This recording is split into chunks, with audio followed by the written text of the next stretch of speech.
Morning, everyone, and thanks very much for joining us for this webinar. I'm just going to give it a couple of minutes to let people arrive before we kick off the discussion. But thanks very much for taking the time to join us today.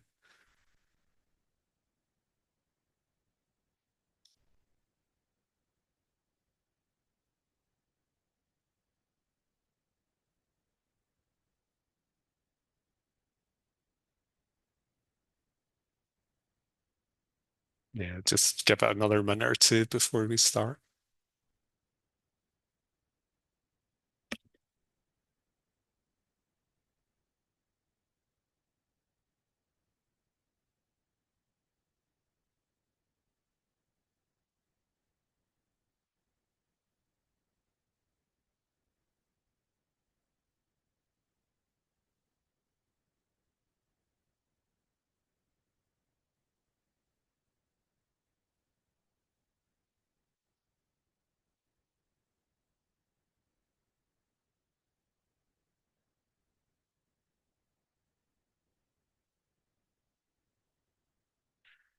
Okay, I think we'll make a start and people can join us.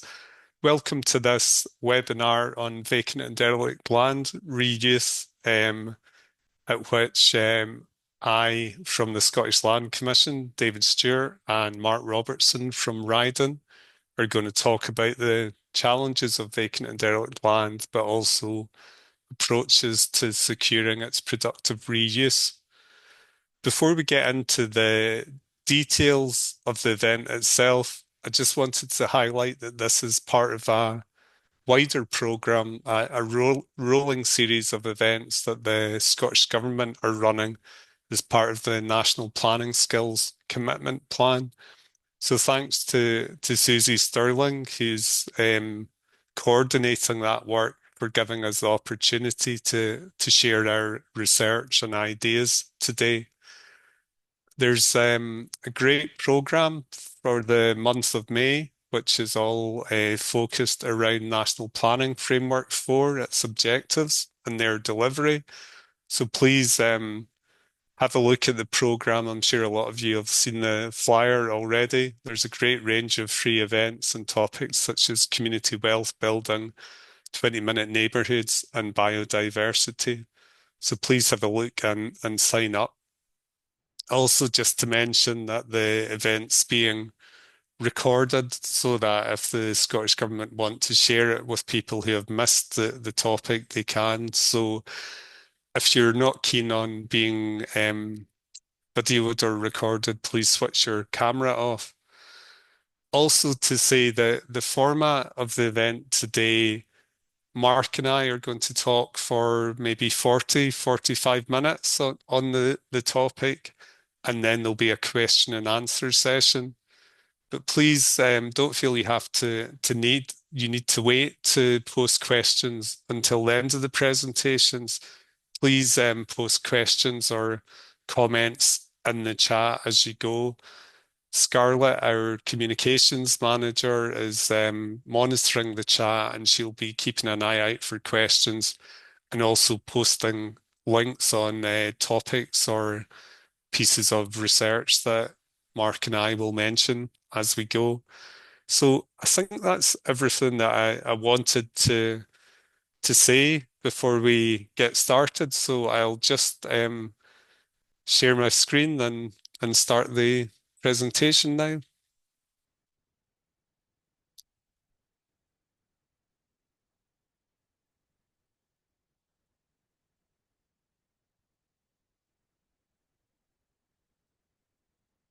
And is that, can I just check, is the view okay there for people seeing it? Sorry, David, it's not quite in presentation view, so if you just want to push the button couple over just to the right of where you are.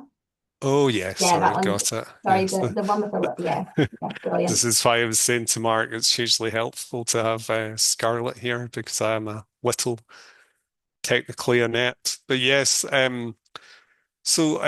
what I wanted to cover today on the talk is firstly say a bit about why vacant and derelict land is such an important topic for Scotland in particular, and a bit about its potential to deliver some of the key objectives and aims of NPF4.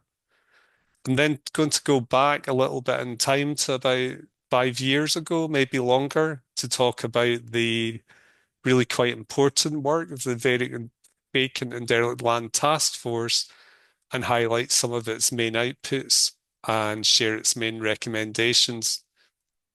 I'll then hand over to Mark, who will, in a way, have a lot more interesting practical detail. Ryden were commissioned by the Scottish Land Commission to do a piece of research looking at progress with vacant and derelict land and looking at different types of sites. And there's some really interesting case studies he'll be able to share from that work and get into a bit of detail about site typologies.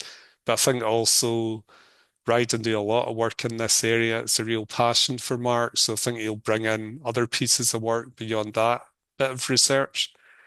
And then I'm going to conclude for maybe the last 10 minutes or so talking about progress and a couple of really quite interesting, exciting new developments to help with land reuse before just giving some thoughts on some areas that I think, and I think probably Ryden think too, need a bit of further focus to really keep momentum going.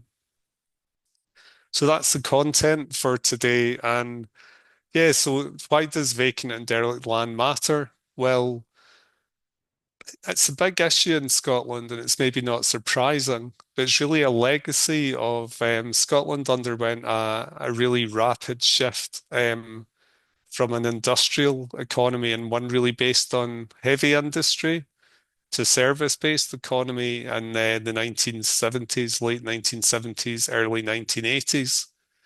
And that left really a pretty substantial legacy of harmful vacant and derelict land. And the land that's harmful to both mental and physical health.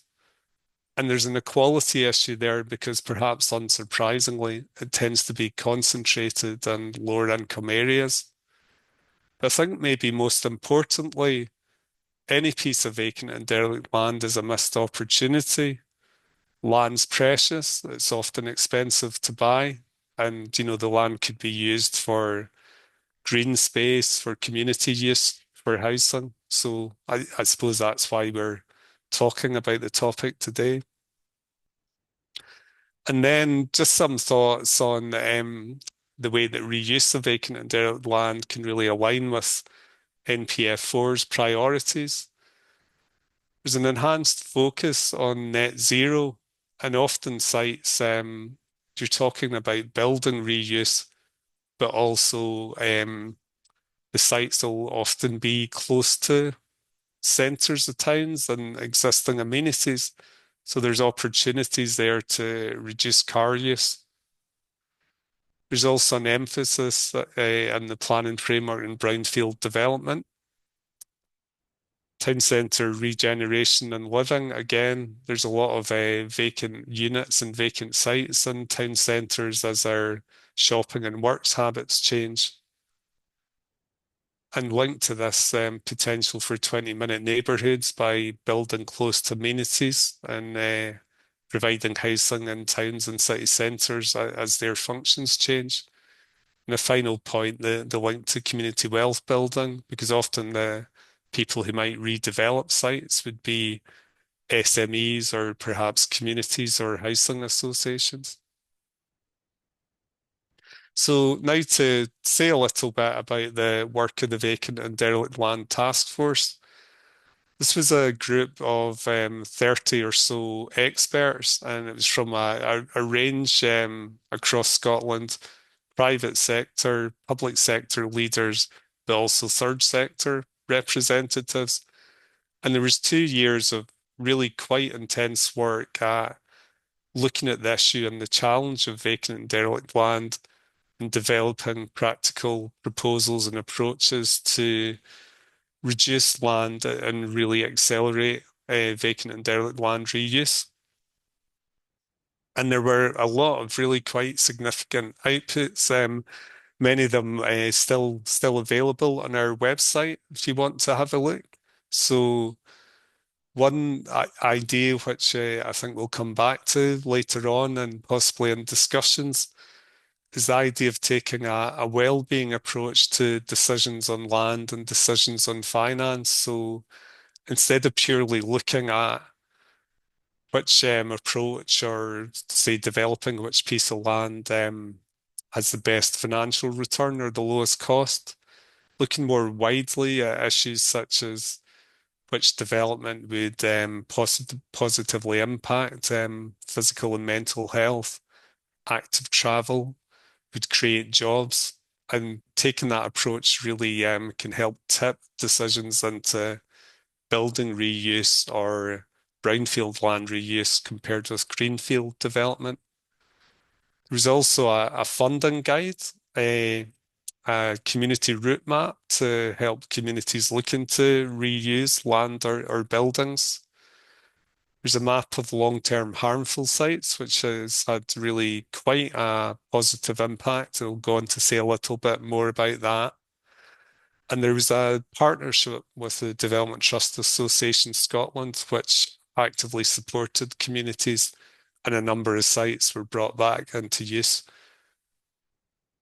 And maybe the thing that most people would think about if they're aware of the task force are the recommendations that they produced. Um, so the first of those was to make better use of data to help reuse sites.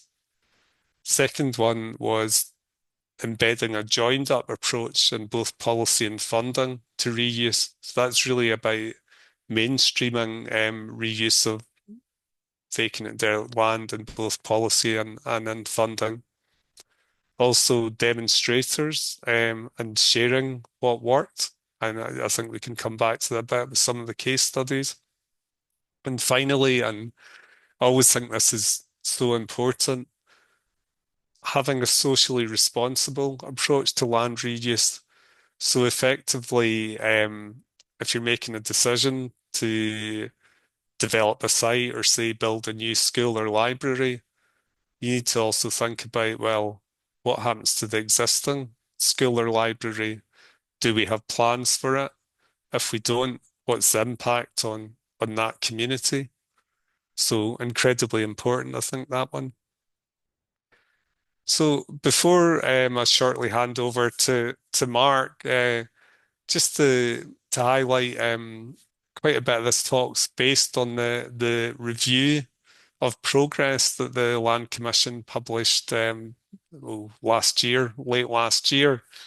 And the reason we undertook the review was it'd been 4 years since the task force recommendations, which were a significant piece of work.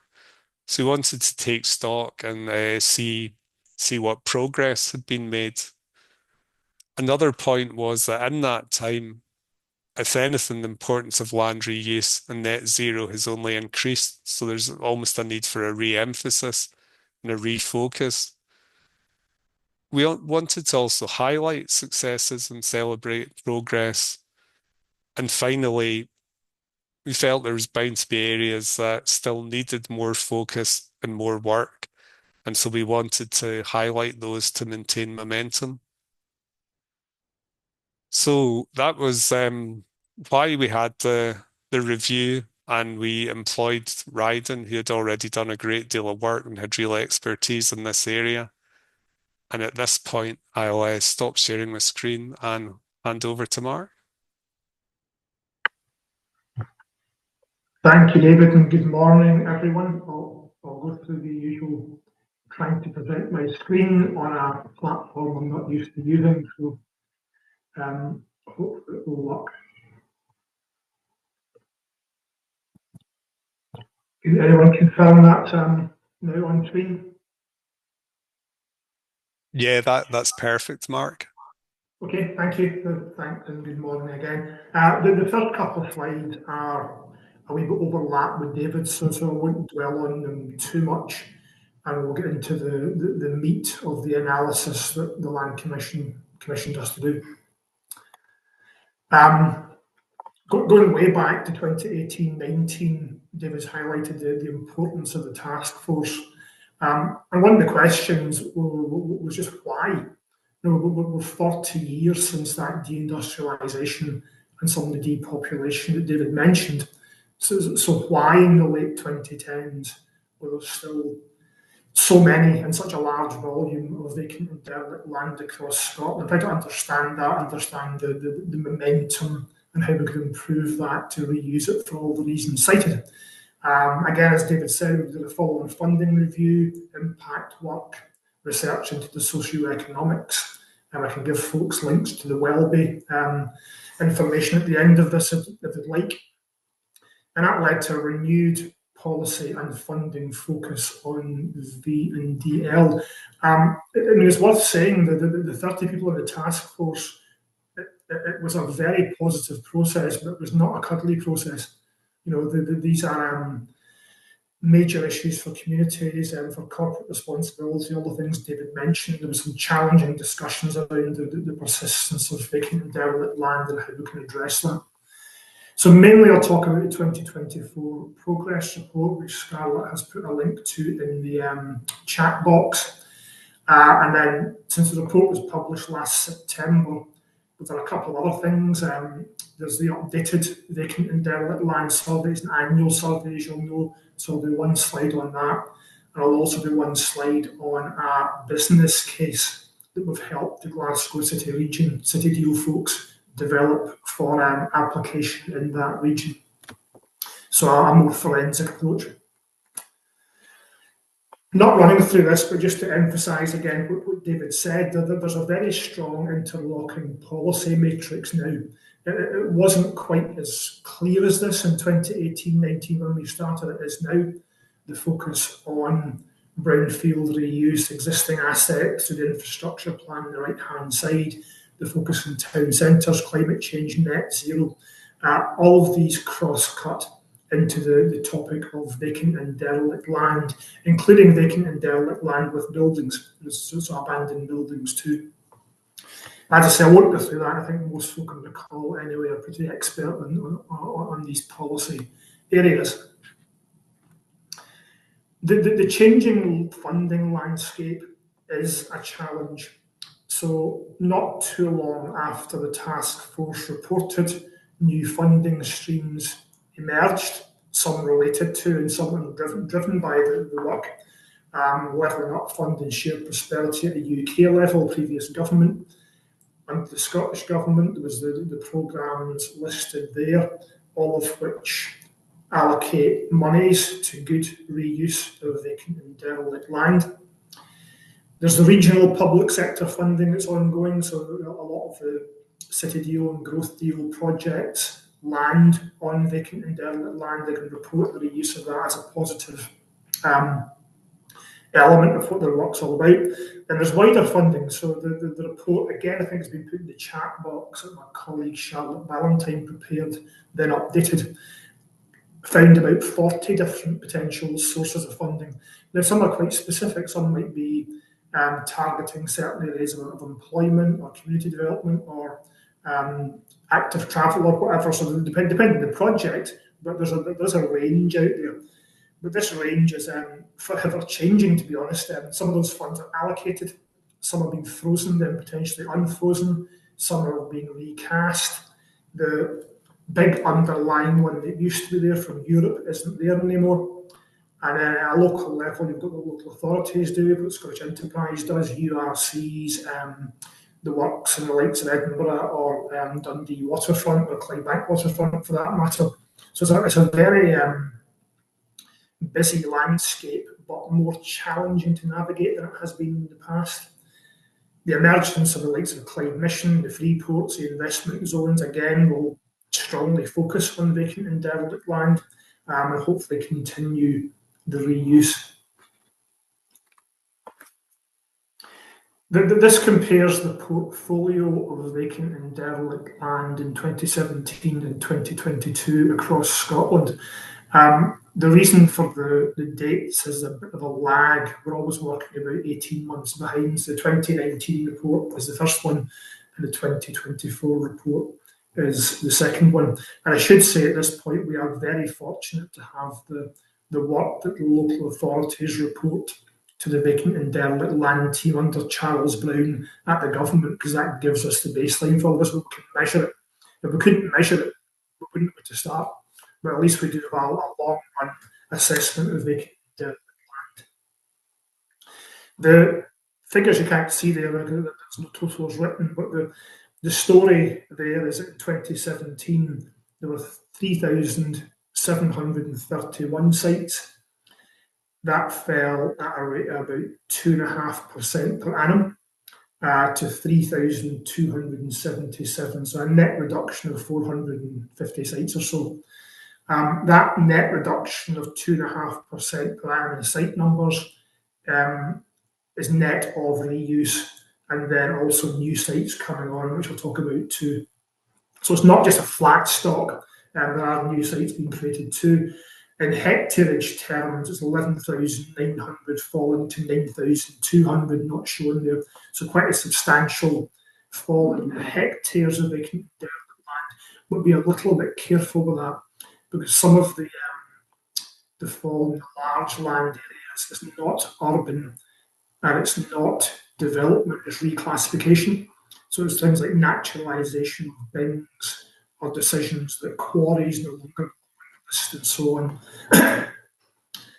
So be a little bit careful with that. I prefer to use the site numbers. The site numbers, net reduction at 2.5% per annum. The mix of size ranges hasn't changed much. So again, blue 2017, orange 2022. At any one point in time, about 60% of the vacant and derelict sites are the urban ones that are less than 1 hectare or 2.5 acres. And some of that work for the original assessment was what led us to focus on the community impacts of this. You know, it may be one thing, I'm not saying it's good, but it may be one thing to an abandoned airfield somewhere in the countryside doing limited harm with a large land area. But there are hundreds, in fact 2,000 of these less than 1 hectare sites that are damaged in urban areas and often in community areas. There are still at the other end at 20 hectares or larger. There's still 54 very large sites, super giant, 60 acres plus, which previously power stations, hospitals outside of urban areas, defence sites, former industrial sites, and the countryside, some mineral extraction sites. So main focus on the small to medium ones, but recognising those large problematic sites do still exist across the country. Regionally, I don't know how well you know this, but regionally the big hit of deindustrialisation was taken in the Clyde Plan area, so the Glasgow City region, and they've always had around about half of the vacant and derelict land, despite having only 1/3 of the country's population and economy.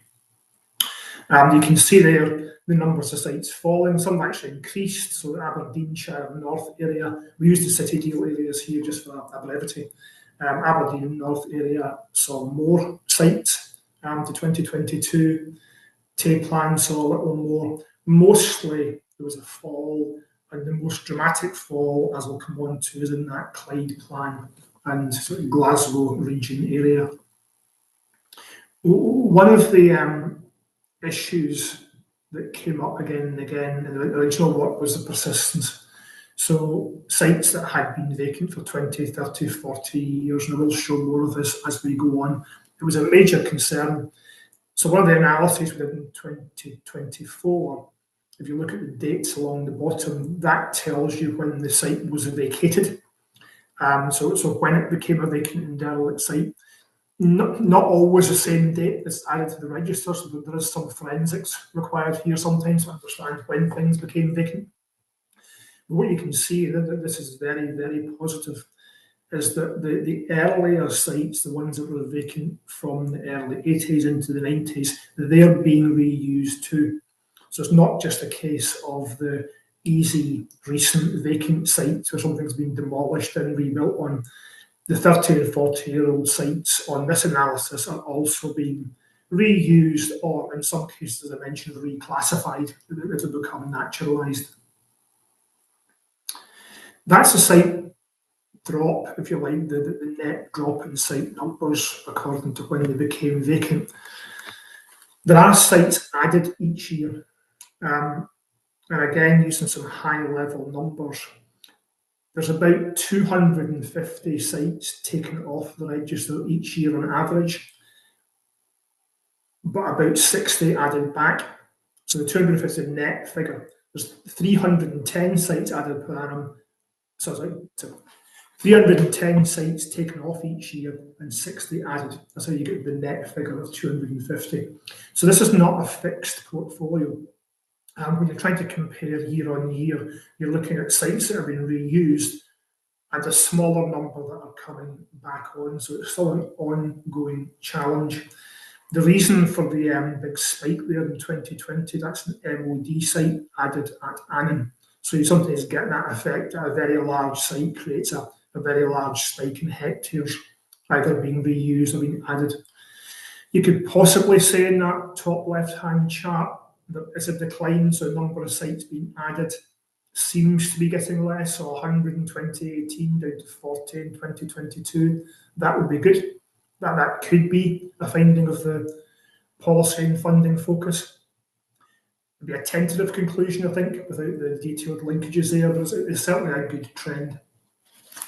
And again, of the sites being added, it's not shown there, but again, 60% of them are smaller than 1 hectare. So back onto that community focus. We're getting into some real detail here. I'm not going to blind you with all of the charts that we have, but there's a lot of forensic and sometimes quite messy detail. Just to highlight that reuse that I mentioned, the top left-hand chart shows the number of sites being reused per annum. And as I mentioned, the average is 252. That's actually a decline from the previous 5-year period. We looked at 294. But it's a decline from a declining stock. So in percentage terms, it's quite similar. On the right-hand side, you have the hectareage being reused, 440 hectares per annum, which is a faster decline than the number of sites. But again, that's due to some of the reclassification and naturalisation out of town sites. Very, very importantly, because this goes to what the prospects are moving forwards. If you look at the bottom charts, you'll see that about half of the plots being reused, so 1/3 of the plots, and half of the land is going to residential use. Residential is by far the most common reuse of vacant and derelict sites, apart from that naturalisation process. And you'll see agriculture coming in a couple of sites too in the second chart. Other important uses are general industrial, open space, recreation and leisure, retailing, storage, transport. If you just wrap them up under maybe commercial and public uses, there's still not as much as residential. So how fast the residential market goes, so they're both affordable and private, and where it's built is a major determinant of whether vacant and derelict land gets reused or not. Looking at the regional breakdown of that, and again, this is the 1,250 sites reused over the last 5 years. Half of that is in the Clyde Plan area. So Clyde Plan has half of the stock and half of the reuse. There could be a bit of path dependency in there in terms of if we got the most, you can reuse the most. But equally, I think there's a strong policy focus, a strong funding focus on brownfield regeneration in that region. And within Clyde Plan, the residential focus is even stronger.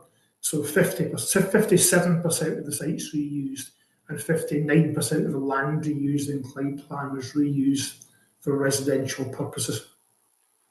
So that's a kind of overview of the current stock and the reuse. It's positive, so we're continuing to see a positive outcome of that policy, market and funding focus. I'm going to look at a couple of more detailed examples. During the 2019 work with the Scottish Land Commission, we recognise there's 3,700 sites. How do you bring this to life? One way is through case studies, obviously, we'll come on to some of those, but we also tried to capture other ways of looking at this. One was the 4Ps, the persistent problematic sites with productive potential. So not necessarily the most difficult. So we cast this to catch 60 sites with a geographical spread, a size spread, but also with a focus on more derelict, longer on the register, so persistent and problematic.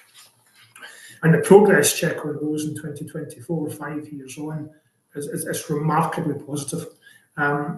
You do have to wonder if there's a Schrodinger's cat element here that we put them in a report that got widely circulated, and these are the ones that have been getting attention. I hope not, or I hope this would have happened anyway. So 10 of the 60 sites are registered, 6 being developed for housing, 4 for other uses. 3 of the 60 are unregistered, but they're being developed. 7 have had partial take-up, so part of the site's being used for something, and the rest are still on the register, which means that 20 of the 60 sites have seen something happen over the last 5 years, which is a really quite impressive rate of reuse, rate of activity. And of the 40 remaining at the bottom, there are 25 have some form of positive direction activity, whether that's planning applications, again, mainly residential, or they're being used as parts of other master plans or initiatives or put in the market. There's at least something happening, which means only 15 of the 60 have nothing happening. And I think in 5 years, that's quite impressive. The sort of sites we have in there, just to bring it to life, there's a housing site in Plains, which is being developed. There's housing sites in Carfin and in Wishaw that have been started. They were previously just vacant and derelict land. A site in Rutherglen, you might know if you go past the motorway, is being developed for Top Golf, which is a good one. Part of a problematic port site in Burnt Islands now being used for storage. So we're seeing good progress across these 4 Ps. The next ones, which hopefully you've heard of, are the dusties. You probably think we spend all of our time in research trying to think of acronyms and getting to stick. Well, we do. Dusties are the disused urban sites since 2000 or earlier. The stuck sites, so go back to that previous chart of how long they've been there. The ones at the time, the initial time, have been 20 years vacant, now 25 years vacant. And again, there's a very positive story to tell you. So the 589 dusties, so that's 16% of all the vacant and derelict sites had been there since before 2000 and were derelict. 115 of those, 20% of them, have been removed or part removed from the register, mainly through reuse, some through reclassification. Clyde Plan, again, is responsible for more than half of them, so the Glasgow City region delivering the most reuse. A couple of examples here in Coatbridge and Greenock, those were dusties 5 years ago, they have housing on them.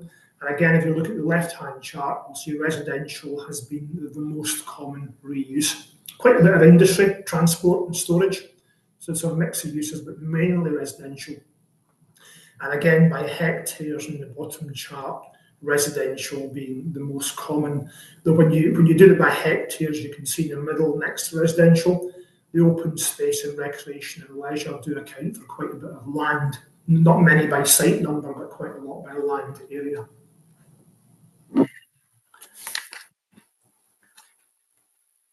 Just trying to do some cross-tabulation there.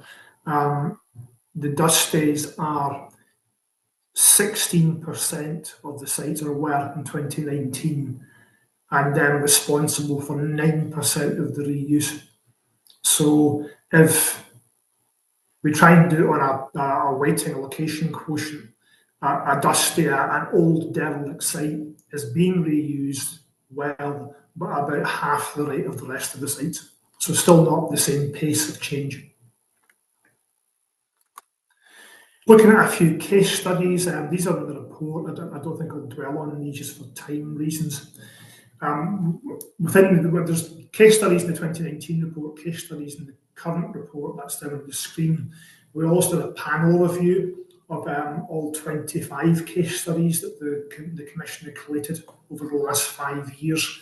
As I reviewed them against how they'd been funded, who delivered them, what land uses and so on, gives a good matrix example. Yeah, those are just for interest. Bangor Village Hospital, vacant for more than 20 years, possibly 30 now, is now underway with housing. The Level Water Restoration Project, which shows an environmental use. Craig Park Quarry, a leisure use. Community Garden in Glasgow, a community use in a deprived area. And the Queensway Industrial Estate in Glenrothes is industrial reuse of a former industrial site. So, the progress report based upon the research, and if you are interested, I would encourage you to read the report because it's got a lot of detail, including for local areas. Positive trend. So the site numbers reduced by 12% between 2017 and 2022. We are eating into Scotland's vacant and derelict land supply. The rate of reuse had declined a little, but that's partly explained by the stock being a bit smaller. The land area, very positive reduction, 21% over 5 years. Some of that, as I say, is reclassification of large sites, but that's fine. You know, naturalising a bin or deciding that something's no longer causing harm takes it off the register and allows us to focus elsewhere. The reuse rate is steady and positive. That's the number of plots and hectares used per annum over the course of the last 5 years. The plots and sites do get mixed up. You know, for example, a site could be split into 3 and one plot's been reused, one's about to be reused, and one isn't reused. That analysis complicates it. We'll try and keep it simple in this. The mean flow of new sites per annum, I've called that positive. I showed the chart, has dropped from 100 to 40 coming onto the register over the last 5 years. Hopefully, that's a function of the market's funding and policy focus. The 60 sites, so the 4 Ps, persistent ones, 30% of those were reused in whole or part. And that was remarkable. I was quite surprised at that finding. That's very positive. The Dusties, 20% of the 589 that have been vacant since before the turn of the millennium have been reused in whole or part in the past 5 years. Very positive again. It's not going to stay positive. The policy positive, the policy matrix is very positive. That's something David described and hopefully has been influenced by the task force. Markets, I'm afraid, are negative. Within the report, we look at the land take-up for housing, which is the main land use, and the forecast development rates, and it's not continuing at the current rate, or not continuing at the previous rate currently, and based upon need and demand, will struggle to maintain previous rates. And one of the factors in here is that if you do the 20-minute neighbourhood development, which David's highlighted, rather than building out from urban areas, you are doing higher density. You will use less land, which is a good and productive thing. It means that housing's ability to take land off of this register is diminished through density and through lower funding for affordable and planned development for private. And also in the other sectors, retail is very flat, as you'll know. Office development is flat. Industrial development's fine. That's doing quite well, but it can't take up the baton on its own. So the overall position in the markets is that they'll deliver less land going forwards. And funding's very mixed.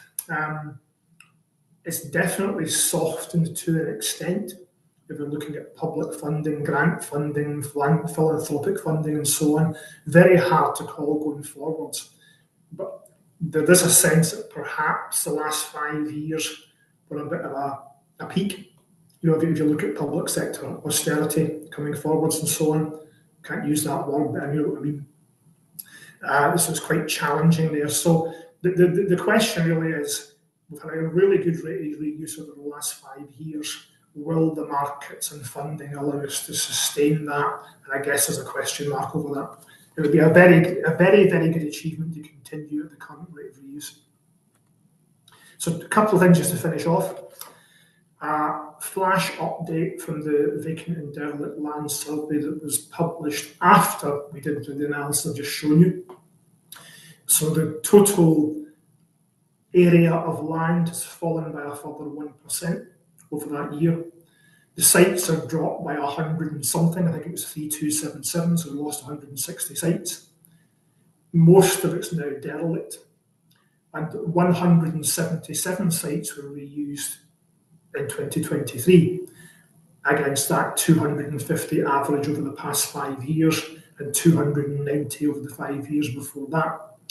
Again, 37% were used for residential. It's the leading land use. If you look at the chart at the bottom, recreation and leisure, taking up a lot of land, storage, minerals, industrial, also relevant. So a continuation of the pattern of strong reuse on a slightly declining scale, mainly residential and a lot of open space. Now, after we did all of this work, we received a commission from the Glasgow City region, the Programme Management Office, City Deal Folk, which acts for those 8 local authorities, and produced a very, very detailed report over the last few months on the city region and a particular set of sites.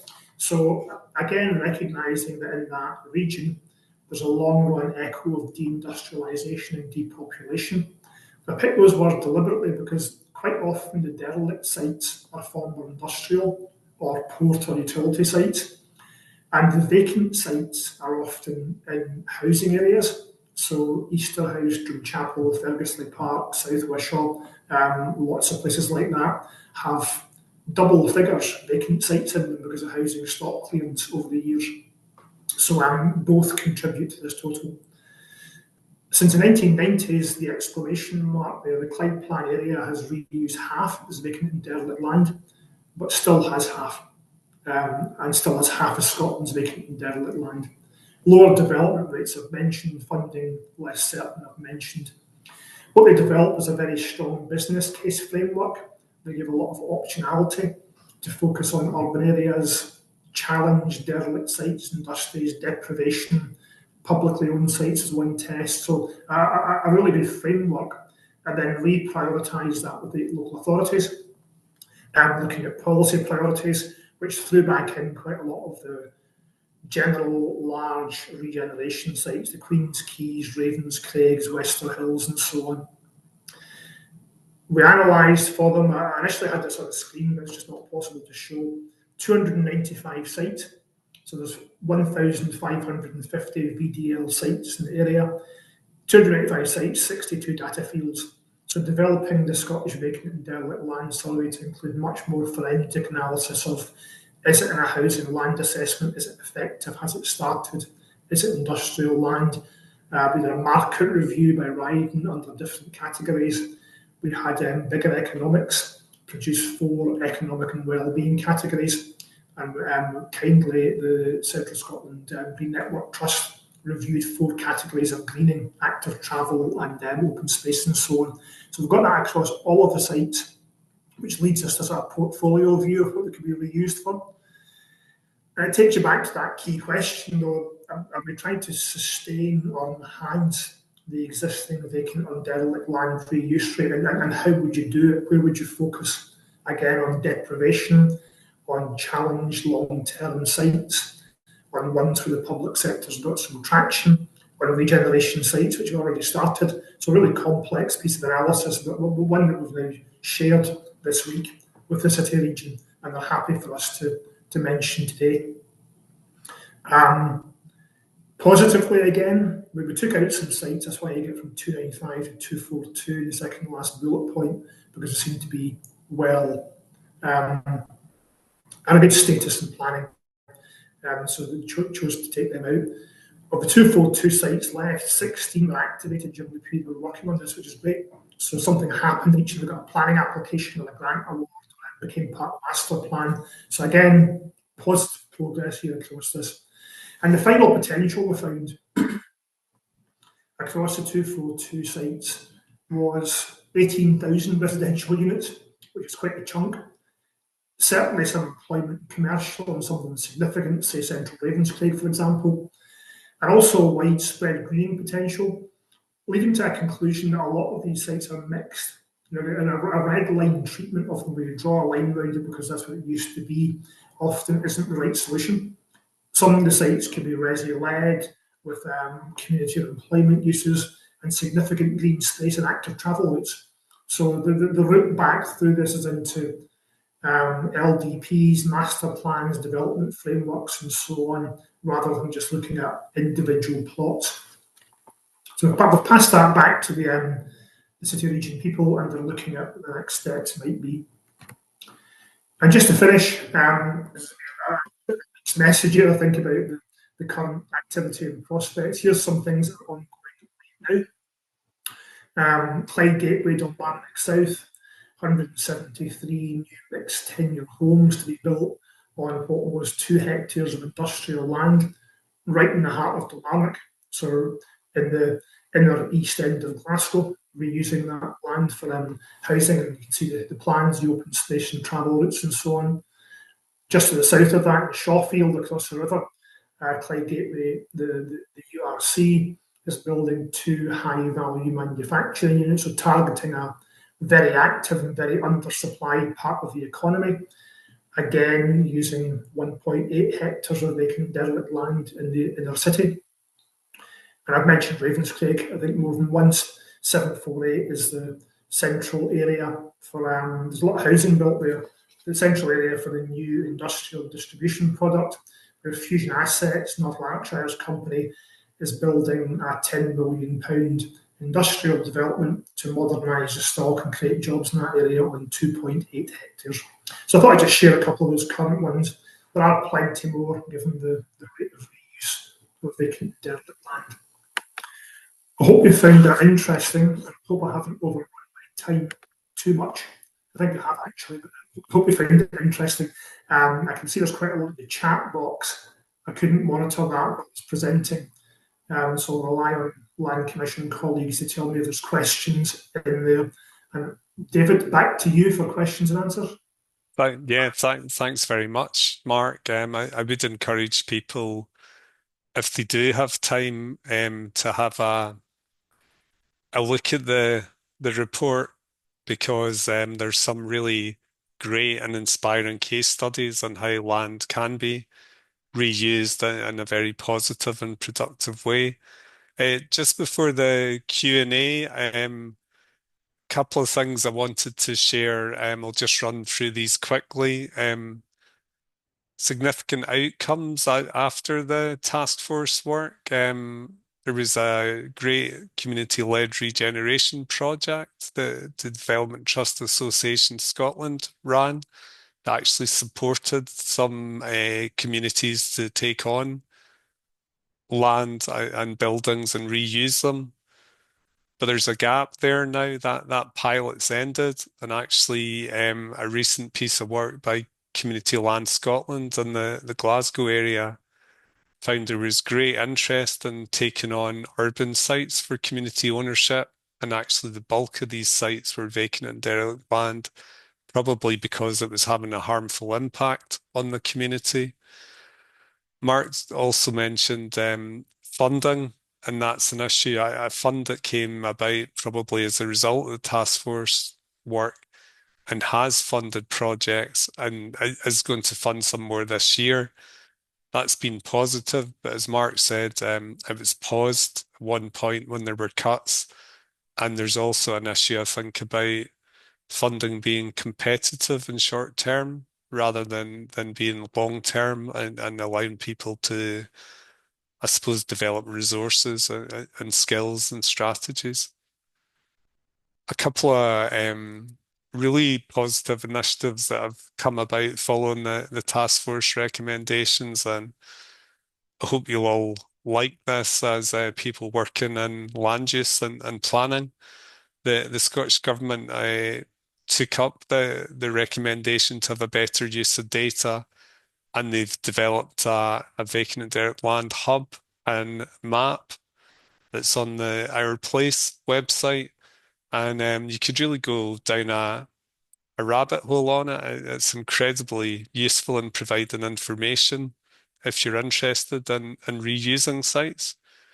And I've just indulged myself this morning, and this is a site. It was a swimming pool when I was in primary school in Greenock and lived just down the road from it. It's been long-term empty. I think it was demolished in the late 90s, but you can go on the site, identify where it is, who the owner is. And there's potential, I think, with this. The screenshots I was saying, showing you there are from the first year, the first iteration of this work. But the team, Charles Brown, who Mark mentioned, at Scottish Government, who developed this map and do the vacant derelict land survey, they're keen to expand it and increase its usefulness. So I've just listed there a few potential data sets that could really help where people are interested in reusing land and might have an idea, just to make it clearer. And it really is a huge advance from when I first started working in this area, trying to extract information and look at the vacant and derelict land survey. It really just was a pretty awkward piece of material that wasn't at all user friendly, especially to communities or SMEs.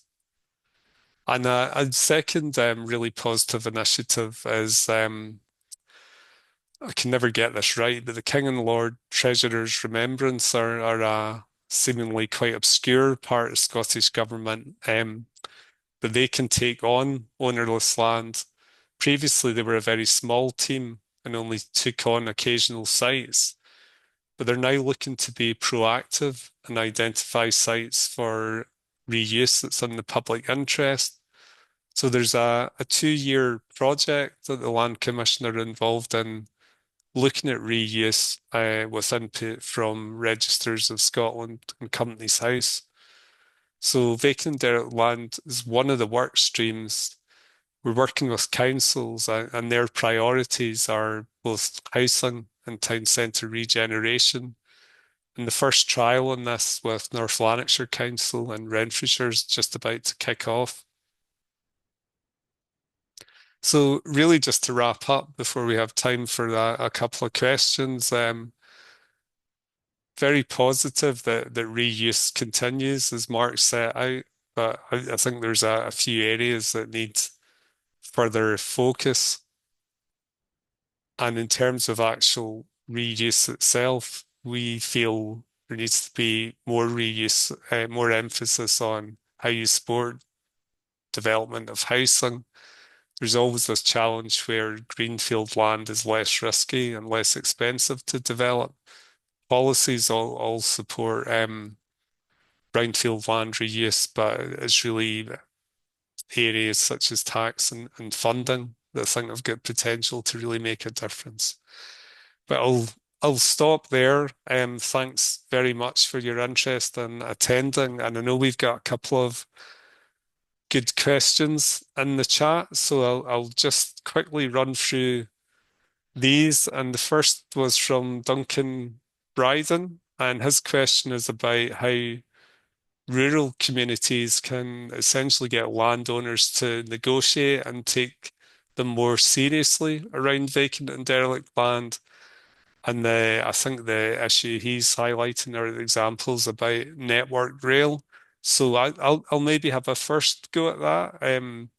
Without knowing the site, Duncan, a couple of thoughts. One is in our work we find where communities develop local place plans that can be very, very positive and developing a plan for an area, but also bringing all parties to the table to discuss it.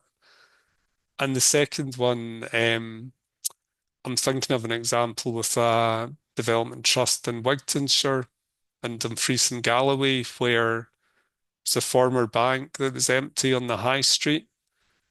They found it very hard to get Lloyd's Group to negotiate, but they began the process of initiating a community right to buy, and that actually brought Lloyd's to the table. So I don't know without knowing the circumstances, but they would be a couple of suggestions. Mark, would you have anything to add on those?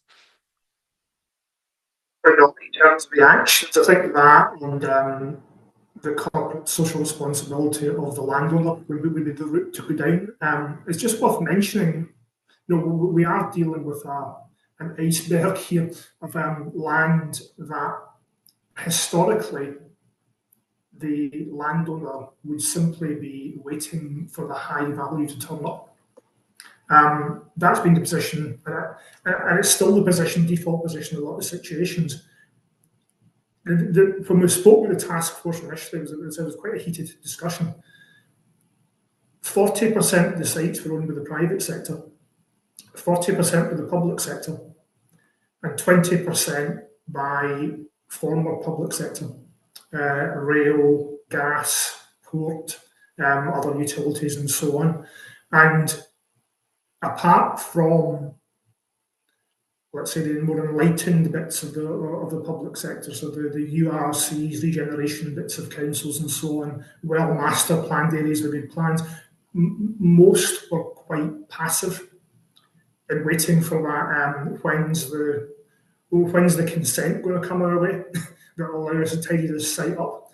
And that argument's begun to be had more around, let's say, corporate social responsibility, community action, and so on, but it's not concluded yet.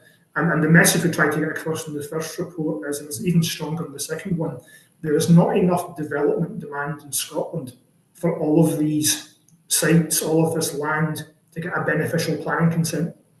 Some of it's going to be community uses, some greened, some into energy production, new uses, and so on. So, yeah, I think you've highlighted the routes out of it. I'm just re-highlighting the challenge that somebody's got this in their book somewhere as a piece of land with a value they will get one day, and getting them to look at it a different way is challenging. That's a great point. Thank you, Mark. And we just conclude, we've got one final, again, very good question from Vishaka Borkar. And she's asking about strategies for reusing vacant and derelict land near city centres. So I thought, given your work with Glasgow City Region, I might let you have a go at that first, Mark, if that's okay. Yeah, I think it's partly what I just said about not treating sites as, because a use used to be there, has a red line round it, not treating that as really part of the area. Local development plans and master plans and frameworks don't do that. They'll look at the wider area.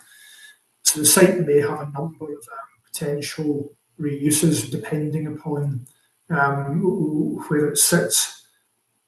I think that you're probably always starting with some form of living at this point in time, some form of residential or operator-led residential. It's usually the right place to put these things, and it's usually the one that will work best, unless it's specifically an office type site. But again, not to overlook open space, active travel, community uses, and so on, and proper planning. So I guess that's the advice. Lift out the red box and think about where the site is and what's best useful. That's great. Thanks, Mark. I was just going to add, but maybe just echoing your point, we've been doing a bit of work on town and city centre living. I think what's key to that is it's not just numbers of units on vacant sites. It's, as Mark says, having a bit of a place approach or master plan for an area that looks at green space, flooding, but also, I suppose, just making the place attractive for people to live and work in. So that's I'm conscious of time. Some really good questions there. Thanks for that. Thanks very much for people taking the time to attend, and also a big thanks to Mark for joining me in the presentation. I thought there's a lot of really interesting insightful detail there. So thanks a lot. Enjoy the rest of your day, and as I say, please have a look at other events because there's some great events and they're all free to attend. Have a good weekend when it comes, folks.